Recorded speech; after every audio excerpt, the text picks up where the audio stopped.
உள்ளத்தை நிரப்ப வேண்டும் இந்த அல்லி ராணி குளிக்க.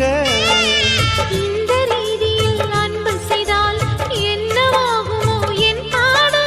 காற்று வந்து உன் குழல் கலைத்தால் கைது செய்வதென ஏற்பாடு. பெண் நெஞ்சை அன்பால் வென்றார்.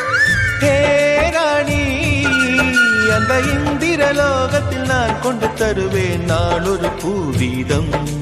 உன் அன்பு அது போதும்.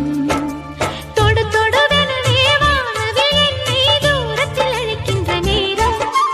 விடு விடுவெனவே வாலிப மனது விண்வெளி விண்வெளி ஏறும். மன்னவா ஒரு கோயில் போல் இந்த மாளிகை எதற்காக? Download ShareChat.